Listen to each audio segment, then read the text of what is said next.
Welcome back जी। Rising Pakistan में खुश आमदीद बढ़ेंगे आपके हमारे फेवरेट सेगमेंट की जानिब जो है सोशल मीडिया सेगमेंट। अच्छा, इससे पहले मैं बताती चलूँ, वो तमाम लोग जो चाहते हैं कि वो हमें मैसेज भेजें, आप प्लीज़ अपने नाम और शहर का नाम ज़रूर लिखा करें। ये मैं क्यों कह रही हूँ ये मैं आपको अभी बताऊँगी, अभी कुछ ही देर में। लेकिन अपने नाम और शहर का नाम ज़रूर लिखें और साथ में पिक्चर्स आपकी क्लियर होने चाहिए। थोड़ी सी डिस्क्रिप्शन हमें लिख कर ज़रूर भेजें। हमारा व्हाट्सएप नंबर नोट डाउन कर लें, वहाँ पर आप हमें पिक्चर्स और मैसेजेस भेजेंगे तो हम प्रोग्राम में शामिल करेंगे। जनाब, सबसे पहले बढ़ेंगे हम आज की पिक्चर्स की जानिब। ये मैं क्यों कह रही थी, वो इस वजह से कि नाम और शहर नहीं पता, लेकिन हमें कुछ पिक्चर्स रिसीव हुई हैं। आइए देखते हैं जी किसने कहाँ से हमें क्या भेजा है। ये देखें जी, किन्होंने भेजा है, कहाँ से भेजा है हमें नहीं पता, लेकिन सुबह सुबह हमने ग्रीनरी देख ली है जो कि हमें देखकर बहुत अच्छा लग रहा है। जनाब, ये मुझे लगता है मॉर्निंग वॉक की आदत है आपको, आप जो भी हैं, और ये अच्छी बात है कि आप नेचर को एंजॉय करते हैं, क्योंकि मुझे सुबह सुबह का वक्त ये लग रहा है बिल्कुल ज़बरदस्त। जनाब, क्या बात है, क्या बात है जी, थैंक यू सो मच। अगली पिक्चर्स हम शामिल करेंगे प्रोग्राम में। नाम और शहर नहीं पता, देखते हैं किसने कहाँ से क्या भेजा है हमें। आइए देखते हैं जी। अरे वाह, आजकल जो हम बात करें ना मौसम की कि कितना खूबसूरत मौसम हुआ हुआ है। सो ये जो नॉर्दर्न एरियाज़ वाले ना, ये हमारा दिल बहुत जलाते हैं कि हम यहाँ इस्लामाबाद बैठे हुए हैं और हमें इतनी प्यारी प्यारी पहाड़ों की पिक्चर्स हमें भेज रहे हैं, बादल आए हुए हैं। क्या बात है जी, खूबसूरत मौसम, ज़बरदस्त। थैंक यू सो मच जनाब। अच्छा जी, सादिया मुश्ताक ने हमें बहावल नगर से पिक्चर भेजी है। आइए देखते हैं जी सादिया ने क्या भेजा है। क्या बात है जी, सादिया ने हमें ये एक हट भेजा है। उन्होंने हमें ये, आई थिंक ये बर्ड हाउस है या हट है, लेकिन ये आर्ट वर्क हमें बहुत पसंद आया है। कलर्स और इसकी जो परफेक्शन है, डिटेल्स की अगर हम बात करें तो बहुत ज़बरदस्त है। Sadia, thank you so much. नाम और शहर हमें नहीं पता दोबारा, लेकिन हमें ड्राइंग की पिक्चर्स रिसीव हुई हैं। आइए देखते हैं जी किसने हमें कहाँ से ड्राइंग्स भेजी हैं। वाह जी वाह, क्या बात है। ये तो लगता है कि आपको स्कूल का होमवर्क मिला है और आपने हमें वो होमवर्क करके पिक्चर भेजी है। ज़बरदस्त। चले, इस बहाने देखें आप होमवर्क तो कर लेते या कर लेती हैं और आपकी टीचर्स हमें दुआएं दे रही होंगी कि क्या बात है जी। थैंक यू सो मच जी प्यारी प्यारी पिक्चर्स भेजने के लिए। प्रोग्राम में हम मैसेजेस शामिल करेंगे। हम सबसे पहले नादिया ने हमें मुजफ्फरगढ़ से याद किया है। नादिया कहती हैं, अस्सलाम वालेकुम, उम्मीद करती हूँ कि आप और आपकी टीम खैरियत से होगी। यकीनन उनका वीकेंड बहुत अच्छे से गुजरा होगा। आज की ओपनिंग से ही मैं एक्साइटेड हो गई आपको, और आपने मेरी उन्होंने कहा कि मेरे और मेरी दोस्तों की जो फेवरेट नोवेरा हैं आपने उनको बुला लिया। सुबह सुबह उनकी एनर्जी देखकर मुझ में भी एनर्जी आ गई, और क्योंकि अमूमन वीकेंड के बाद मंडे को कुछ भी करने का दिल नहीं करता। एग्जैक्टली ऐसे ही होता है और मेरे साथ भी अमूमन इसी तरह से होता है कि संडे के बाद ना, आप सैटरडे संडे आपकी छुट्टी होती है तो आप लेज़ी फील करना शुरू करते हैं, लेकिन मंडे की शुरुआत, अपने हफ्ते की शुरुआत आपको बहुत अच्छे से करनी चाहिए, बहुत एनर्जी के साथ। और नोवेरा जैसे बच्चे आकर हमें भी एनर्जेटिक कर देते हैं। Nadia, thank you so much. Sadaf ने हमें पाकपत्तन से मैसेज भेजा है। सदफ कहती हैं कि अस्सलाम वालेकुम, कैसी हैं आप? सबीन आपी, आपने कहा था कि किड्स सेगमेंट सिर्फ बच्चों का ही नहीं, बल्कि आपने सही फरमाया, हम बड़े भी बहुत कुछ इससे सीख रहे हैं। जो चीज़ हम रिसर्च करने में सुस्ती कर रहे होते हैं वो हम यहाँ से सीख लेते हैं। एग्जैक्टली आप मेरी तरह आप लोग भी बहुत सुस्त हैं कि बाज़ों का दिल नहीं कर रहा होता चीज़ के बारे में जाने। आपको होता अच्छा कौन अब कंप्यूटर खोले या स्मार्टफोन पे, इतने तो हम सोशल मीडिया खोल लेते हैं बड़े आराम से। हम फेसबुक भी देख लेते हैं, हम इंस्टा भी देख लेते हैं, हम व्हाट्सएप भी देख लेते हैं, लेकिन अगर हमें कुछ रिसर्च करने को बोला जाए ना तो हमारी सुस्ती आ जाती है। बिल्कुल ठीक बात है आपने की। तो इसे सुस्ती का इलाज हमने निकाला कि हमने प्यारे प्यारे बच्चों को बुलाते हैं, हम एक्सपर्ट्स को बुलाते हैं जो हमें टॉपिक पे गाइड करते हैं, तो हमें गूगल की तरफ नहीं जाना पड़ रहा होता। Sadaf, thank you so much. अच्छा जी, मलिक ने हमें पिंडी खेप से मैसेज भेजा है। मलिक कहते हैं कि अस्सलाम वालेकुम सबीना आप प्लीज़ एस्ट्रोलॉजी का एक सेगमेंट रखें। बिल्कुल, ये बहुत सारी रिक्वेस्ट हमें आ रही हैं कि एस्ट्रोलॉजी का सेगमेंट रखें, और ये कहते हैं कि प्लीज़ आप ब्रेस्ट कैंसर के सिम्टम्स बता दें। बिल्कुल जी, ब्रेस्ट कैंसर के सिम्टम डॉक्टर फ़ारूक अभी इससे पहले हमारे एक्सपर्ट सेगमेंट में थे, वो एक्सपर्ट हैं, उन्होंने बहुत सारे सिम्टम्स भी बताए, उन्होंने हमें प्रिवेंशन भी बताई, कॉजेज़ भी बताए, उन्होंने हमें ये भी बताया कि अर्ली डायग्नोसिस कितना इंपॉर्टेंट है ब्रेस्ट कैंसर से रिलेटेड। तो आपने अगर वो सेगमेंट हमारा मिस किया है तो आप यूट्यूब पे जाकर हमारा आज का सेगमेंट ज़रूर देखें और उससे आप मुस्तफ़ीद हों, उससे आप अवेयरनेस की बात करें, आप उसी से ले सकते हैं। थैंक यू सो मच जी। मोहम्मद अरशद ने हमें ज़िला मियाँ वाली से याद किया है। अरशद कहते हैं, जिस दिन से ये प्रोग्राम शुरू हुआ है तब से मैं रोज़ाना देख रहा हूँ। सबीना आपी, आपको और आपकी टीम को सलाम। वालेकुम अस्सलाम। अरशद, ये तो बड़ी अच्छी बात है भाई, आप तो हमारे बहुत ही पुराने, वो डे 1 के जो व्यूअर होते हैं ना, आप वो हैं। थैंक यू सो मच जी। आयशा ने हमें राजा बाजार रावलपिंडी से मैसेज भेजा। आयशा कहती हैं, बेशक ज़िंदगी में हार जीत चलती रहती है और ये ज़िंदगी का हिस्सा है, लेकिन हम जीत और हार को कैसे सेलिब्रेट करते हैं ये ज़रूरी है। अगर मैं ज़िंदगी में किसी मैदान पर आकर मायूस या नाकामी का सामना करती हूँ तो वक्ती मायूसी का शिकार होती हूँ, लेकिन फिर जल्द ही नोवेरा की तरह खुद को मोटिवेट करके उन सब से निकल आती हूँ। बिल्कुल जी, नोवेरा ने जिस तरह आपको बताया कि उनका अपना एक्सपीरियंस उन्होंने आपसे शेयर किया कि वो डिप्टी हेड गर्ल नहीं बन सकी थी, लेकिन उस प्रोसेस से उन्होंने क्या कुछ सीखा, बैजेस बनाने सीखे। आपने वो सेगमेंट लाजमी देखना है, मुझे उससे खुद बहुत ज़्यादा मोटिवेशन हुई है। थैंक यू सो मच जी। नबीला ने रावलपिंडी से मैसेज भेजा है। नबीला कहती है, नोवेरा और उनकी मदर दोनों मुझे बहुत अच्छी लगती हैं, आज बहुत अच्छी बातें करके गई हैं।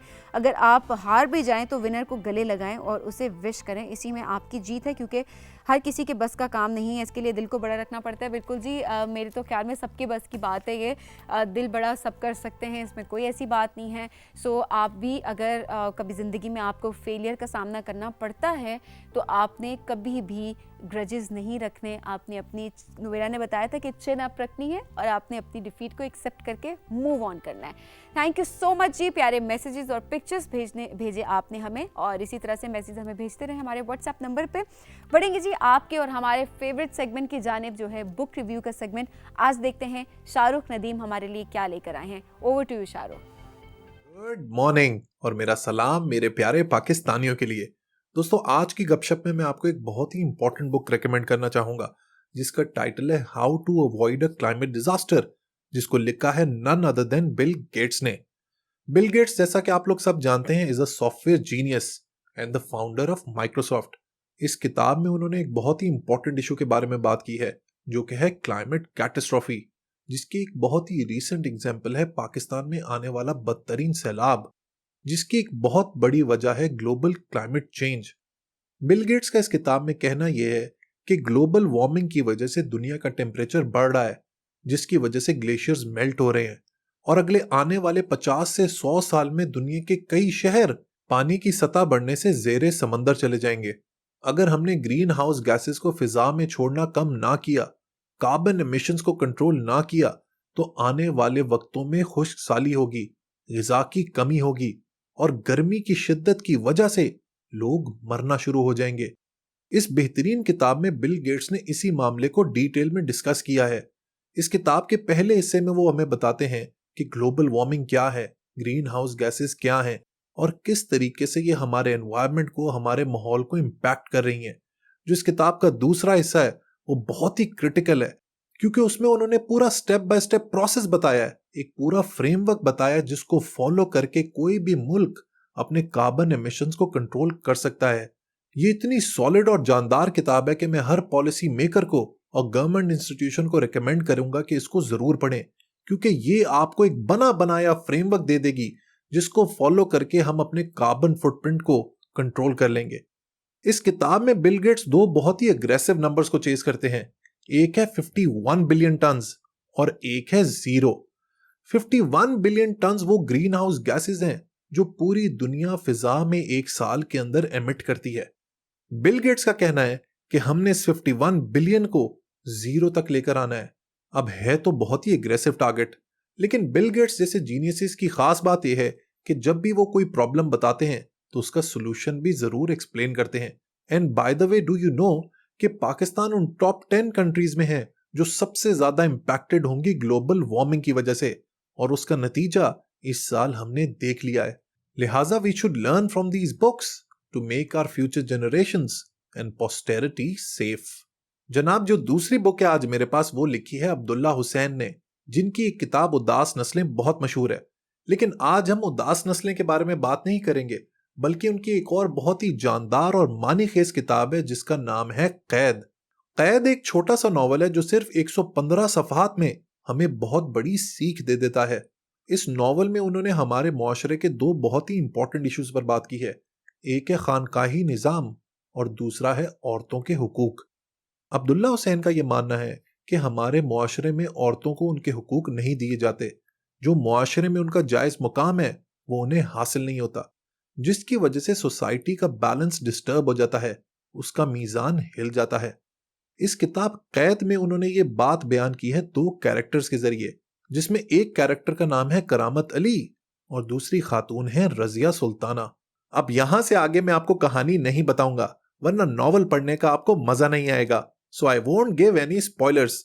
हाँ, इकबाल साहब का एक शेर जरूर अर्ज करना चाहूंगा, जो उनकी शोर आफाक नज़म इबलीस की मजलिस शुरा का आखिरी शेर है। ये शेर कहीं ना कहीं इस किताब की कहानी से जुड़ा हुआ है। इकबाल साहब लिखते हैं कि मस्त रखो जिक्र फिक्र सुबह गाही में इसे, मस्त रखो जिक्र फिक्र सुबह गाही में इसे, पुख्ता तर कर दो मिजाजे खान काही में इसे। Thank you so much Shahrukh. दोनों किताबें आपने बहुत अच्छी हमें रिकमेंड की हैं, स्पेशली पहली किताब जो कि बिल गेट्स ने लिखी है, how to avoid a climate disaster. I think ये हम सबको पढ़ने की ज़रूरत है, सिर्फ पॉलिसी मेकर्स को नहीं बल्कि हम सबको, क्योंकि हम सब क्लाइमेट के लिए कहीं ना कहीं हम उसको इफ़ेक्ट कर रहे हैं और हम इसमें कंट्रीब्यूट कर रहे हैं। सो हम सबकी क्या ज़िम्मेदारी है, ये किताब आप सब ने ज़रूर पढ़नी है, क्योंकि पाकिस्तान अभी जिस तरह से शाहरुख ने भी बताया कि टॉप 10 इम्पैक्टेड कंट्रीज़ में से है जो कि इफ़ेक्ट हुई हैं क्लाइमेट चेंज की वजह से। सो हम सब इस किताब को ज़रूर पढ़ें। दूसरी किताब भी उन्होंने जो बहुत अच्छी रिकमेंड की है, इन दोनों किताबों से आप मुस्तफ़ीद हुए और क्या आपने वो किताबें हमें रिकमेंड करना शुरू की हैं जो कि आप चाहते हैं कि बाकी तमाम लोगों तक शाहरुख उनका रिव्यू देकर हमें जो है वो बताएं। सो हमारा व्हाट्सएप नंबर स्क्रीन पर डिस्प्ले हो रहा है, आप यहाँ पर हमें बुक्स रिकमेंड कर सकते हैं और इन किताबों का रिव्यू शाहरुख हमें पेश करेंगे। जनाब, इसके बाद आपको लेकर चलेंगे, ब्रेक होगी, ब्रेक के बाद हम आपको लेकर जाएंगे कराची, और कराची में आपकी मुलाकात करवाएंगे हम सोनल धनानी से, जो कि यंगस्टर हैं और काम करी हैं मेंटल हेल्थ के ऊपर। उनसे बहुत अच्छी बातचीत हुई मेंटल हेल्थ के हवाले से। अच्छी बातचीत मैं इस वजह से कह रही हूँ क्योंकि आजकल हम देख रहे हैं कि मेंटल हेल्थ पे हर तरह से काम किया जा रहा है। तो उसी लिहाज से सोनल का मानना है कि म्यूज़िक और आर्ट के थ्रू मेंटल हेल्थ थेरेपी जो है वो किया जा सकता है। तो हम चलते हैं जी कराची, सोनल धनानी हमें क्या बताती हैं आज, आइए देखते हैं।